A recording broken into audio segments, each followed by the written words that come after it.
Caught by the Tides is Chinese director Zhao Zhangke's first fiction film in 6 years.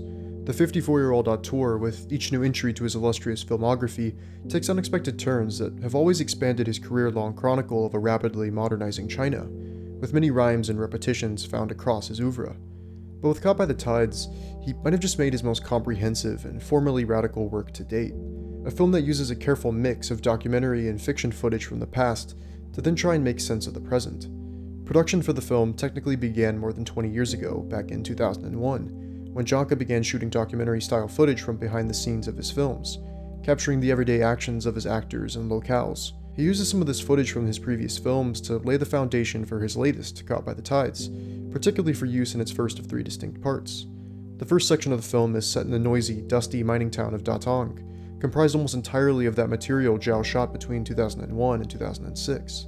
It's these fly-on-the-wall scenes of people dancing in clubs and hanging in and around bars and bus stations, alongside material from 2002's Unknown Pleasures, which was one of the first collaborations between Zhangke and his now muse and wife, Xiao Tao. The next part takes place in Fengjie during the construction of the Three Gorges Dam, which destroyed the homes of and displaced millions of Chinese people, and was also the milieu in which Zhangke's film Still Life was shot. So for Caught by the Tides, he again draws from a rich pool of archival footage, pulling material from 2006's Still Life as well as from his 2018 film Ash's Purest White, 2 films that share the same time frames and settings. It's only in the last section of the film that Zhangke introduces entirely new, original footage, stuff that is all shot in post-COVID times. This decades-in-the-making work takes us on a sprawling journey with a completely silent Xiao Tao as our vehicle, who, as she travels around the country, bears witness to a rapidly changing China. We simply watch on as Xiao Tao's face steadily ages in accordance with the face of modern China completely changing. Zhangke assembles this footage like a freeform collage of sorts. He uses a range of digital formats from mini-DV to surveillance cameras and VHS footage, all mixed freely, strung together in an abstract way, evocative of, say, some works from Adam Curtis or Chris Marker. There is this complete lack of narrative thrust, and I say that complimentary, because instead these images and sensations of the past coalesce and tumble around without a real endpoint in sight.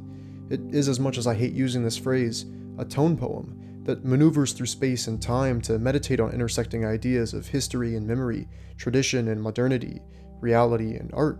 China's turbulent social and economic states are captured in Zhangke's fragmented images of life across a spectrum of people and places, time frames and digital textures. It's almost as if Zhangke, who has observed 21st century China and its ever-shifting landscapes more than any other filmmaker out there, realized that maybe his homeland's transformation has now become too vast to express in a single story. So he had to turn to other art forms, formal devices, abstracted narratives, to make some sense of it. But underneath all of these lofty ideas and bold formal experimentations, there's a sturdy emotional through-line. This story of an undying love that spans decades, different cities, a career. It's a love story between Xiao Tao and Zhu Benli, showcasing a collection of meetings and departures between them over the years, with them always managing to find a way back to each other, regardless of time or space. This emotional undercurrent in Caught by the Tides is heightened by the film's powerful use of music. Diegetic music has always played an integral role in Zhangke's films and the lives of his characters, from Xiao Tao dancing to the Pet Shop Boys' Go West and Mountains Made Apart, to a club in Unknown Pleasures playing music off the soundtrack of Pulp Fiction. Music in the cinema of Zhao Zhangke is there to express the inexpressible, to not only provide a window into his characters' feelings and their visions of the world, but also to express contemporary China's relation to the West. His scenes of singing and dancing a source of vibrancy in his often dreary and lonely landscapes that help arouse the hopes and dreams of youth at the turn of the millennium who are facing the harsh realities of capitalism. With Caught by the Tides, Zhangke makes his most musical film yet, not in the classical Hollywood musical way, but just in the sheer number of karaoke and dance scenes. These a way for Zhao to show the movement of time, asking us to pay close attention to the changing ways people sing and dance, dress, and converse. Where once we began with vibrant Y2K dances and raves, we conclude with looks into contemporary pandemic-era China, with its empty streets and sterile interiors. For a mostly dialogue-free film, club music is what dominates the soundscape, backing the collage of dramatic, documentary, and verite images, an approach that reflects on our modern-day visual deluge and contributes to Zhangke's most innovative depiction of 21st century China to date. I'm not exactly sure how much you're going to get out of this if you aren't familiar with Zhao's cinema, just because this is a film so entrenched in his entire oeuvre, a hyper-intertextual experiment that remixes old material of his, uses familiar characters and thematic content. What was once subtext in one film is now the main text of Caught by the Tides.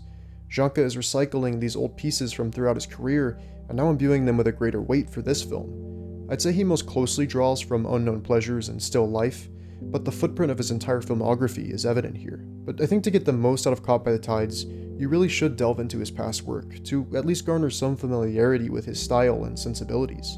Because without at least a rudimentary knowledge, Zhao Tao's performance at its center wouldn't be near as moving. With the familiarity to the characters from across her collaborations with Janka, you garner new meanings for the past and the present work, every preceding role unknowingly building to this one that completely shatters the boundary between performer and character. Her screen presence here is so captivating, giving one of the single greatest performances of the 21st century without having to utter a single word. Her gestures, movements, charting across time as she ages right before our eyes. There is a scene near the end of the film where she has to act through an N95 mask, entirely using her sad, expressive eyes, and it's one of the single most powerful scenes of the entire year. So, Caught by the Tides might just be Zhao Janka's concluding piece to his career-spanning deconstruction of China's grand, decades-long modernization project. I truly don't know where he could go from here, because this feels like a perfect summation of his filmmaking up to this point.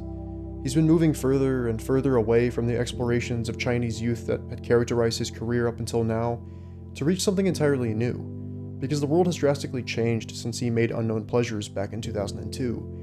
And Zhao obviously recognizes that, because there's so much beauty to be found in the passage of time, and the accumulation of wrinkles on your face of memories lost and found. But don't try to outrun the past, confront it, and use it to help understand our increasingly bewildering present. Janka wants us to look back on moments from when the future was entirely unknown to us, and then pair them with images of today, from that very future. It's exactly what makes Caught by the Tides an incredibly moving, radical work of cinema, that is, in my eyes, Janka's greatest achievement yet, cementing him as one of the most seminal filmmakers of our time.